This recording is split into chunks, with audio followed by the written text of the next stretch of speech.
ಇವತ್ತು ಬೆಂಗಳೂರಿನ ಬಿಬಿಎಂಪಿ ವಲಯದಲ್ಲಿ ಏನು ನಮ್ಮ ಆರೋಗ್ಯ ಸೇವೆಗಳ ವ್ಯವಸ್ಥೆ ಇದೆ ಅದರ ಬಗ್ಗೆ ಸ್ವಲ್ಪ ಪರಿಷ್ಕರಣೆ ಮತ್ತು ಸುಧಾರಣೆ ಆಗಬೇಕು ಅಂತ ನಾವು ಸ್ವಲ್ಪ ಚರ್ಚೆಗಳು ಮಾಡ್ತಾ ಇದ್ದೀವಿ. ನಮ್ಮ ಇಲಾಖೆಯ ಎಲ್ಲ ಅಧಿಕಾರಿಗಳು ಹಾಗೂ ಬಿಬಿಎಂಪಿಯ ಮುಖ್ಯ ಆಯುಕ್ತರು ತುಷಾರ್ ಅವರು ಅವೆಲ್ಲ ಕೂಡ ಚರ್ಚೆ ಮಾಡ್ತಾ ಇದ್ದು. ಯಾಕಂತ ಹೇಳಿದ್ರೆ ಇದು ಸ್ವಲ್ಪ ಇದರಲ್ಲಿ ಗೊಂದಲಗಳಿದೆ. ಯಾಕಂತ ಹೇಳಿದ್ರೆ ಕೆಲವು ನಗರ ಆರೋಗ್ಯ ಕೇಂದ್ರಗಳು ಅದು ನಮ್ಮ ವಶದಲ್ಲೂ ಇದೆ, ಬಿಬಿಎಂಪಿ ವಶದಲ್ಲೂ ಇದೆ. ಮೆಟರ್ನಿಟಿ ಆಸ್ಪತ್ರೆಗಳು, ಹಳೆಯ ಆಸ್ಪತ್ರೆಗಳು, ಅನೇಕ ಆಸ್ಪತ್ರೆಗಳು ಬಿಬಿಎಂಪಿ ಅವರೇ ನಡೆಸ್ತಾ ಇದ್ದಾರೆ ಮೊದಲಿಂದನೂ. ಮತ್ತು ಈಗ ನಮ್ಮ ಕ್ಲಿನಿಕ್ಗಳೇನಿದೆ ಅದನ್ನ ಪೂರ್ತಿಯಾಗಿ ಅದು ಅನುದಾನವನ್ನು ನಾವು ಕೊಡ್ತಾ ಇದೀವಿ, ಅದರ ನಿರ್ವಹಣೆ ಎಲ್ಲ ಬಿಬಿಎಂಪಿ ಮಾಡ್ತಾ ಇರುವಂತದ್ದು. ಮತ್ತು ಅದ್ರ ಜೊತೆಯಲ್ಲಿ ಬೇರೆ ಬೇರೆ ಆಸ್ಪತ್ರೆಗಳು ಕೂಡ ಇವತ್ತು ಹೊಸದಾಗಿ ನಿರ್ಮಾಣ ಆಗಿದೆ ಬಿಬಿಎಂಪಿಯ ಅನುದಾನದಲ್ಲಿ. ಆದ್ರೆ ಅದು ಯಾವುದು ಕೂಡ ಸರಿಯಾದ ರೀತಿಯಲ್ಲಿ ಅದು ಕೆಲಸ ಆಗ್ತಾ ಇಲ್ಲ. ಯಾಕಂದ್ರೆ ಅಲ್ಲಿ ಅಗತ್ಯ ಇರೋದು ಸಿಬ್ಬಂದಿ, ವೈದ್ಯರು, ದೊಡ್ಡ ದೊಡ್ಡ ಆಸ್ಪತ್ರೆಗಳು ಎಲ್ಲ ಹೊಸದಾಗಿ ಕಟ್ಟಿದ್ದಾರೆ. ಇನ್ನು ಅದು ಸರಿಯಾದ ರೀತಿಯಲ್ಲಿ ಅದರಲ್ಲಿ ನಿರ್ವಹಣೆ ಮತ್ತು ಉಪಯೋಗ ಆಗ್ತಾ ಇಲ್ಲ. ಈ ರೀತಿಯಾಗಿ ಗೊಂದಲಗಳಿದೆ. ಮತ್ತು ಒಂದ್ ಕಡೆ ಬೆಂಗಳೂರು ಅರ್ಬನ್ ಡಿಸ್ಟ್ರಿಕ್ಟ್ ಇದೆ, ಅದು ಬಿಬಿಎಂಪಿಗೆ ಸೇರ್ತದೆ. ಅಲ್ಲಿ ಬೆಂಗಳೂರಿನ ಜಿಲ್ಲಾ ಪಂಚಾಯತಿ ಮುಖಾಂತರ ಅನುದಾನಗಳು ಬರ್ತಾ ಇದೆ. ಒಂದ್ ಕಡೆ ಜಿಲ್ಲಾ ಪಂಚಾಯತಿಯಿಂದ ಅಂದ್ರೆ ಜಿಲ್ಲಾ ಪಂಚಾಯತಿ ನಮ್ಮ ಮುಖಾಂತರ 15th ಫೈನಾನ್ಸ್ ಇಂದ ನಮ್ಮ ಡಿಪಾರ್ಟ್ಮೆಂಟ್ ಬರುವಂತದ್ದು ಜಿಲ್ಲಾ ಪಂಚಾಯತಿ ಮುಖಾಂತರ ಅಲ್ಲಿ ಕೊಡ್ತಾ ಇದೀವಿ. ಇನ್ನು ಕೆಲವು ಅನುದಾನ ಬಿಬಿಎಂಪಿ ಮುಖಾಂತರ ಕೊಡ್ತಾ ಇದ್ವಿ, ಇನ್ನು ನಾವು ನೇರವಾಗಿ ಮಾಡ್ತಾ ಇದೀವಿ. ಇದೆಲ್ಲ ಸ್ವಲ್ಪ ಗೊಂದಲಗಳಿರೋದ್ರಿಂದ ಇದು ಒಂದು ಸ್ಪಷ್ಟವಾದಂತ ವ್ಯವಸ್ಥೆಗೆ ತರಬೇಕು ಅಂತ ಒಂದು ಚರ್ಚೆಯನ್ನು ನಾವು ಮಾಡಿದ್ದೇವೆ. ಬಿಬಿಎಂಪಿಯವರು ಅವರ ಒಂದು ವಿಷಯ ಏನಂತ ಹೇಳಿದ್ರೆ ಎಲ್ಲ ಪ್ರಾಥಮಿಕ ಹಂತದ ಏನು ಆರೋಗ್ಯ ಕೇಂದ್ರಗಳಿದೆ ಅದನ್ನ ನಾವೇ ನಿರ್ವಹಣೆ ಮಾಡ್ತೀವಿ. ನಿಮ್ಮ ಇಲಾಖೆಯ ಮುಖಾಂತರ ಅಲ್ಲಿ ಏನೇನು ಅದಕ್ಕೆ ಸಹಕಾರ ಸಿಗಬೇಕಾಗಿರುವಂತದ್ದು ಅದೆಲ್ಲ ನೀವು ಕೊಡಿ, ಅದನ್ನ ನಾವು ನಿರ್ವಹಣೆ ಮಾಡ್ತೀವಿ. ಮತ್ತು ಹಳೆ ಏನು ಮೆಟರ್ನಿಟಿ ಆಸ್ಪತ್ರೆಗಳಿದೆ ಅದನ್ನು ನಾವೇ ಮಾಡ್ತೀವಿ. ಮಿಕ್ಕಿದಿರುವಂತ ಎಲ್ಲ ಬೇರೆ ಫೆಸಿಲಿಟೀಸ್ ಏನಿದೆ ಅದು ನೀವು ತಗೊಂಬಿಡಿ. ಯಾಕಂತ ಹೇಳಿದ್ರೆ ಅದು ನಮಗೆ ಮಾಡೋದಕ್ಕೆ ಅಲ್ಲಿ ಎಕ್ಸ್ಪರ್ಟೀಸು ಇಲ್ಲ. ಮತ್ತು ಅದು ನಮ್ಮ ಒಂದು ಕೋರ್ ಕಾಂಪಿಟೆನ್ಸ್ ಅಂದ್ರೆ ನಮ್ಮ ವ್ಯಾಪ್ತಿಗೆ ನೀವೇ ನಡೆಸಿದ್ರೆ ಸರಿ ಇರುತ್ತೆ ಅಂತ ಅವರ ಅಭಿಪ್ರಾಯ ಕೂಡ ಇದೆ. ಅದನ್ನು ನಾವು ನಮ್ಮ ಇಲಾಖೆ ಅಧಿಕಾರಿಗಳು ಮತ್ತು ನಾವು ಎಲ್ಲ ನಮ್ಮ ಹಿರಿಯ ಅಧಿಕಾರಿಗಳೆಲ್ಲ ಕೂಡ ಚರ್ಚೆ ಮಾಡಿದ್ದೀವಿ. ಈಗ ಮುಂದೆ ಅದಕ್ಕೊಂದು ಅಂತಿಮ ತೀರ್ಮಾನ ತಗೊಳ್ಬೇಕು. ಅದಕ್ಕೆ ಮತ್ತು ಉಪಮುಖ್ಯಮಂತ್ರಿ ಜೊತೆ ಮಾತನಾಡಬೇಕಾಗ್ತದೆ, ಡಿಸಿಎಂ ಅವ್ರ ಜೊತೆ ಅಂತಿಮವಾಗಿ ಇದನ್ನ ಯಾವ ರೂಪಕ್ಕೆ ತಗೊಂಡ್ಬರ್ಬೇಕು ಅಂತ. ಸೊ ಇದನ್ನ ಒಂದು ಆದ್ರೆ ಖಂಡಿತವಾಗಿಯೂ ಇದು ಒಂದು ಏಕರೂಪಕ್ಕೆ ಬರಬೇಕು. ಯಾರು ಜವಾಬ್ದಾರರು, ಯಾರು ನಿರ್ವಹಣೆ ಮಾಡಬೇಕು, ಯಾವ್ದನ್ನ ಯಾರು ನೋಡ್ಕೋಬೇಕು ಅಂತ ಹೇಳಿ ಈ ಡಿಮಾರ್ಕೇಶನ್ ಕ್ಲಿಯರ್ ಆಗಬೇಕು. ಈ ಓವರ್ಲ್ಯಾಪ್ ಆಗ್ತಾ ಇರುವಂತದ್ದು ಅದನ್ನ ತಡೆ ಹಿಡಿಯೋದಕ್ಕೆ ನಮ್ಮ ಒಂದು ಚರ್ಚೆ ಮಾಡಿದ್ವಿ.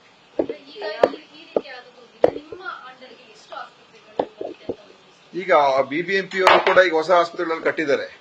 ಇಲ್ಲಿ KR ಪುರಂದಲ್ಲಿ ಕಟ್ಟಿದ್ದಾರೆ, ಆಮೇಲೆ ವಿಜಯನಗರದಲ್ಲಿ ಗೋವಿಂದರಾಜ್ ನಗರದಲ್ಲಿ ಕಟ್ಟಿದ್ದಾರೆ, ಯಶವಂತಪುರದಲ್ಲಿ ಕಟ್ಟಿದ್ದಾರೆ. ಬಿಲ್ಡಿಂಗ್ ಗಳು ಕಟ್ಟಿದ್ದಾರೆ ಅಷ್ಟೇ. ಅದು ಮತ್ತು ಕೆಲವು ಕಡೆ ಎಲ್ಲ ಎಕ್ವಿಪ್ಮೆಂಟ್ ಎಲ್ಲ ಹಾಕಿದ್ದಾರೆ. ಆದ್ರೆ ಅಲ್ಲಿ ಸರಿಯಾದ ಸಿಬ್ಬಂದಿ ಇಲ್ಲ, ಸರಿಯಾದ ಒಂದು ಅಲ್ಲಿ ಕೆಲಸಗಳು ಆಗ್ತಾ ಇಲ್ಲ.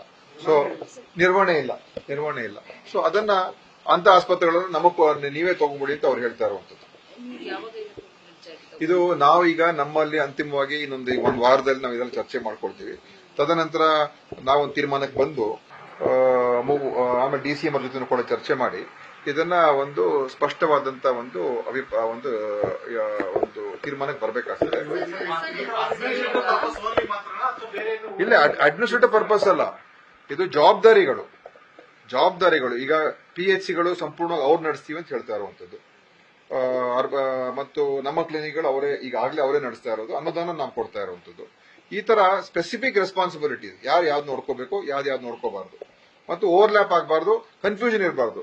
ಈಗ ನಮ್ಮ ಇಲಾಖೆಯ ಅಧಿಕಾರಿಗಳು ಅವ್ರ ಇಲಾಖೆ ಅಧಿಕಾರಿಗಳು ಕೂಡ ಸ್ವಲ್ಪ ಗೊಂದಲಗಳಿದೆ, ಸ್ವಲ್ಪ ಕೋಆಪರೇಷನ್ ಸಹಕಾರ ಸ್ವಲ್ಪ ಕಮ್ಮಿ ಇದೆ. ಇದು ನಮ್ಮ ವ್ಯಾಪ್ತಿಗೆ ಬರ್ತದೆ, ನೀವ್ ಯಾಕೆ ಬರ್ತದೆ ಅಂತ ಅವ್ರು ಹೇಳೋದು, ಇವ್ರು ಹೇಳೋದು, ಈ ತರ ಒಂದು ಕನ್ಫ್ಯೂಷನ್ ಕೆಲವು ಕಡೆ ಎಲ್ಲ ಇದೆ. ಹೊರವಲಯ ಬೆಂಗಳೂರಿನ ಹಳೆಯ ಬಿಎಂಪಿಯಿಂದ ಬಿಟ್ಟು ಬಿಬಿಎಂಪಿ ಆಯ್ತಲ್ಲ, ಆ ಹೊರವಲಯ ಏನಿದೆ ಅಲ್ಲಿ ಇನ್ನೂ ಅನೇಕ PHಗಳು ನಾವೇ ನಡೆಸ್ತಾ ಇದ್ದೀವಿ. ಈ ತರದ ಒಂದು ಕೆಲವು ಕನ್ಫ್ಯೂಷನ್ಸ್ ಇದೆ.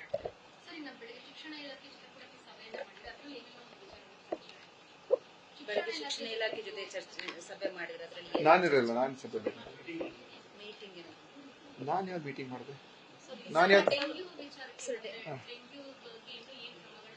ಡೆಂಗ್ಯೂಗಳು ಅದೇ ಈಗ ನಿರಂತರ ಪ್ರಕ್ರಿಯೆ. ಇದು ಡೆಂಗ್ಯೂ ಮಳೆಗಾಲ ನಿಲ್ಲುವವರೆಗೂ ನಿರಂತರವಾಗಿ ನಾವು ಜನರಿಗೆ ಜಾಗೃತಿ, ಜನರಿಗೆ ನಾವು ಎಲ್ಲ ವಿಷಯಗಳು ತಿಳಿಸುವಂತದ್ದು, ಈ ಸೊಳ್ಳೆ ವಿಚಾರ ನಮ್ಮ ಆಶಾ ಕಾರ್ಯಕರ್ತರು, ಆರೋಗ್ಯ ಕಾರ್ಯಕರ್ತರು ಮತ್ತು ಎಲ್ಲ ಇಲಾಖೆ ಅವರುಗಳೆಲ್ಲ ಹೋಗಿ ಮನೆ ಮನೆಗೆ ಭೇಟಿ ಕೊಡುವಂತದ್ದು, ಇದು ನಿರಂತರ ಪ್ರಕ್ರಿಯೆ. ಇದೇನು ನಿಲ್ಲುವಂತದ್ದೇನಲ್ಲ. ಯಾಕಂದ್ರೆ ಇದು ನಿಲ್ಲುವವರೆಗೂ ನಾವು ಮಾಡ್ತಾನೆ ಇರಬೇಕು. ಅದನ್ನ ನಾವು ಕಂಟಿನ್ಯೂಸ್ ಪ್ರೋಸೆಸ್ ಅದು.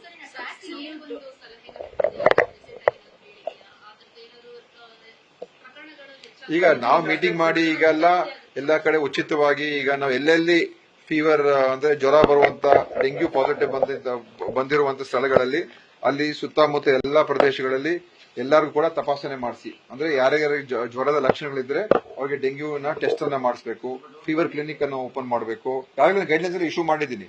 ಆಮೇಲೆ ಈಗ ಒಂದು ಹೆಲ್ಪ್ ಲೈನ್ ಅನ್ನು ಕೂಡ ಈಗ ಪ್ರಾರಂಭ ಮಾಡೋದಕ್ಕೆ ಹೇಳಿದ್ದಾರೆ. ಅದನ್ನು ಕೂಡ ಈಗ ಹೆಲ್ಪ್ ಲೈನ್ ಅಂತ ಒಂದು ಈಗ ಪ್ರಾರಂಭ ಮಾಡಿದೀವಿ. ಯಾರೇ ಹೆಲ್ಪ್ ಲೈನ್ ಅಂತೇಳಿ ಯಾರೇ ಡೆಂಗ್ಯೂ ಪೇಷಂಟ್ ಇದ್ರೆ ಅಥವಾ ಅವ್ರಿಗೆ ಏನಾದ್ರು ಅನುಮಾನಗಳಿದ್ರೆ ನಮಗೆ ಫೋನ್ ಮಾಡಬಹುದು. ನಾವು ಅವ್ರಿಗೆ ಸಂಪೂರ್ಣ ಟ್ರೀಟ್ಮೆಂಟ್ ನಮ್ಮ ಆಸ್ಪತ್ರೆಯಲ್ಲಿ ಫ್ರೀ ಆಗಿ ಮಾಡ್ಕೊಡ್ತೀವಿ. ಇಲ್ಲ, ಅದು ಹೇಳಕ್ಕಾಗೋದಿಲ್ಲ. ಯಾಕೆಂತ ಹೇಳಿದ್ರೆ ಅದು ಜಾಸ್ತಿ ಆಗುತ್ತೆ ಕಮ್ಮಿ ಆಗುತ್ತೆ ಅದು ಅವ್ರು ಪ್ರಿಡಿಕ್ಟ್ ಮಾಡಕ್ ಆಗಲ್ಲ. ಈಗ ಇದು ಇರುವಂತದ್ದು ಮಳೆಗಾಲ ಇರುವವರೆಗೂ ಇದು ಇರ್ತದೆ. ಸೊ ನಾವು ಎಚ್ಚೆತ್ಕೊಂಡು ಈ ಸೆಪ್ಟೆಂಬರ್ ವರೆಗೂ ನಾವು ಇದು ಆ ತರ ಅಲ್ಲ. ಇದರಲ್ಲಿ ಇಮ್ಯುನಿಟಿ ಪ್ರಶ್ನೆ ಬರಲ್ಲ. ಇದು ಸೊಳ್ಳೆಯಿಂದ ನಮ್ಗೆ ಕಚ್ಚುತ್ತದೆ. ಡೆಂಗ್ಯೂ ಬಂದ್ರೆ ಮತ್ತೆ ಡೆಂಗ್ಯೂ ಬರ್ಬೋದು, ಬರೋದಿಲ್ಲ ಅಂತ ಹೇಳಕ್ಕಾಗಲ್ಲ. ಸೊ ಇದು ಒಂದ್ಸಲ ಕೋವಿಡ್ ಬಂದ್ಬಿಡ್ತದೆ, ಮತ್ತೆ ಇನ್ನೊಮ್ಮೆ ಬರೋದಿಲ್ಲ. ಅದು ಕೂಡ ಸೊಳ್ಳೆ ಈಗ 5-6 ಬಾರಿ ಕೋವಿಡ್ ಬಂದಿರೋರ್ಗಿದೆ. ಸೊ ನಮ್ಗೆ ಇಮ್ಯುನಿಟಿ ಅಂತ ಹೇಳಿದ್ರೆ ಸ್ವಲ್ಪ ಮಟ್ಟಿಗೆ ಅದನ್ನ ಎದುರಿಸೋ ಶಕ್ತಿ ಸ್ವಲ್ಪ ಹೆಚ್ಚಾಗಬಹುದು ಅಂತ ಹೇಳ್ತಾರೆ. ಬಟ್ ಅದು ಡೆಂಗ್ಯೂ ವಿಚಾರದಲ್ಲಿ ನಾವು ಅದನ್ನ ಸ್ಪಷ್ಟವಾದಂತ ಯಾವುದೇ ಅಭಿಪ್ರಾಯ ಇಲ್ಲ. ಸ್ಲಮ್ಗಳಲ್ಲಿ ಅಂದ್ರೆ ಎಲ್ಲೇ ಇಂಥ ಸ್ಲಮ್ ಪ್ರದೇಶಗಳಲ್ಲಿ ಡೆಂಗ್ಯೂ ಪಾಸಿಟಿವ್ ಅಂತ ಬಂದ್ರೆ ಅಲ್ಲಿ ಸುತ್ತಮುತ್ತ ಎಲ್ಲಾ ಕಡೆ ಹೋಗಿ ಜನರಿಗೆ ಅಲ್ಲಿ ಇದನ್ನ ಫ್ರೀ ಆಗಿ ರೆಪೆಲೆಂಟ್ಸ್ ಅನ್ನ ಮತ್ತು ಅಲ್ಲಿರುವಂತ ಮಕ್ಕಳಿಗೆ ಅದೆಲ್ಲ ವಿತರಣೆ ಮಾಡುವಂತದ್ದು, ಫೀವರ್ ಕ್ಲಿನಿಕ್ ಓಪನ್ ಮಾಡುವಂತ ಈ ತರದೆಲ್ಲ ನಾವು ಮಾಡಿಸಿದ್ವಿ. ಮಸ್ಕಿಟೋ ನೆಟ್ಗಳೇನು ಕೊಡ್ತಾ ಇಲ್ಲ. ಯಾಕಂದ್ರೆ ಇದು ಹಗಲೊತ್ತು ಕಚ್ಚುವಂತ ಸೊಳ್ಳೆಗಳು, ರಾತ್ರಿ ಹೊತ್ತಲ್ಲ. ಸಿಎಂ ಅವತ್ತು ಮಿಸ್ಟೇಕ್ ಮಾಡ್ಕೊಂಡು ಏನಾಯ್ತು, ಅವತ್ತು ನಾವು ಡಿಸ್ಕಷನ್ ಅಲ್ಲಿ ರಿಪೆಲೆಂಟ್ಸ್ ಮತ್ತು ಇದೆಲ್ಲ ಡಿಸ್ಕಷನ್ ಆಯ್ತು. ಬಹುಶಃ ಅವ್ರಿಗೆ ಅದು ನೆಟ್ ಅಂತ ಅವರು ಸ್ವಲ್ಪ ತಪ್ಪಾಗಿ ಅರ್ಥ ಮಾಡ್ಕೊಂಡಿದ್ರು ಅಷ್ಟೇ. ಇದು ಹಗಲೊತ್ತು ಕಚ್ಚುವಂತದ್ದು. ಸೊ ಅದರಿಂದ ನಾವು ಸೊಳ್ಳೆ ಪರದೆ ಕೊಟ್ಟು ಅದರಿಂದ ಏನು ಅಷ್ಟು ಪ್ರಯೋಜನ ಆಗಲ್ಲ. ಆದ್ರೆ ಇದು ಮಾಡ್ತಾ ಇದ್ದಾರೆ. ನೆಟ್ಗಳು ಮಸ್ಕಿಟೋ ನೆಟ್ ಮಾಡ್ತಾ ಇಲ್ಲ. ಪ್ರಿಕಾಷನ್ ಎಲ್ಲ ನಾನು ನಾಳೆ ಬೆಳಗ್ಗೆ ಹೊರಟಿದ್ದೀನಿ. ಎಲ್ಲ ನೋಡಪ್ಪ, ನಿನ್ನೆವರೆಗೂ ಅಧಿವೇಶನ ಆಯ್ತು, ಆಯ್ತಾ. ಇವತ್ತು ಇದೇ ಮೀಟಿಂಗ್ಗಳೆಲ್ಲ ಆಯ್ತು. ನಮ್ಮ ಜಿಲ್ಲಾಧಿಕಾರಿಗಳು ನಿನ್ನೆ ಅವರು ಎಲ್ಲ ವಿಸಿಟ್ ಮಾಡಕ್ ಹೇಳಿದ್ದೀನಿ. ನಿನ್ನೆ ಅವರು ಎಲ್ಲ ಪ್ರವಾಸ ಮಾಡಿದ್ದಾರೆ. ಸೊ ನಾನು ಕೂಡ ಅಲ್ಲಿ ಹೋಗ್ತಾ ಇದ್ದೀನಿ. ನಾಳೆ ಫುಲ್ ಡೇ ಅಲ್ಲೇ ಇದ್ಬಿಟ್ಟು ರಾತ್ರಿವರೆಗೆ ಇದ್ಬಿಟ್ಟು ನಾಳೆ ಬರ್ತೀನಿ ನಾನು.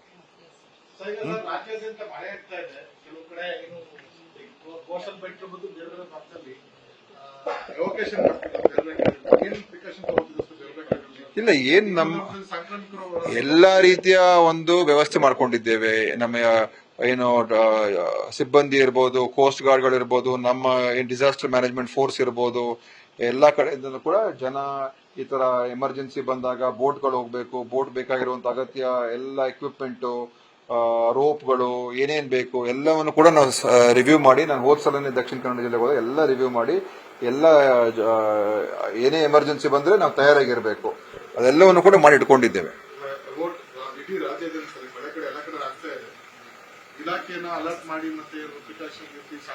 ಅದು ಎಲ್ಲ ಕಡೆ ಇದು ಮಳೆಗಾಲದಲ್ಲಿ ಡಿಸಿ ಅವರು ಮತ್ತು ಎಲ್ಲ ಜೊತೆ ಚರ್ಚೆಗಳು ಮೀಟಿಂಗ್ ಮಾಡಿರ್ತಾರೆ. ಎಲ್ಲ ಇಲಾಖೆಯನ್ನು ಕೂಡ ಸೇರಿಸಿಕೊಂಡಿದ್ದಾರೆ. ಆರೋಗ್ಯ ಇಲಾಖೆ, ಫೈರ್ ಡಿಪಾರ್ಟ್ಮೆಂಟ್ ಮತ್ತು ಯಾವುದು ನಮ್ಮ ವಿದ್ಯುತ್ ಇಲಾಖೆ, ಸಾರಿಗೆ ಇಲಾಖೆ ಎಲ್ಲರ ಜೊತೆ ಕೂಡ ಇದ್ರ ಬಗ್ಗೆ ಮೀಟಿಂಗ್ ಮಾಡಿ ಎಲ್ಲಾ ಜಿಲ್ಲೆಗಳು ಮಾಡಿದ್ದಾರೆ. ನ್ಯೂಸ್ ಫಸ್ಟ್ ನಿರ್ಭೀತಿಯಿಂದ ನಿಮ್ಮ ಪರವಾಗಿ.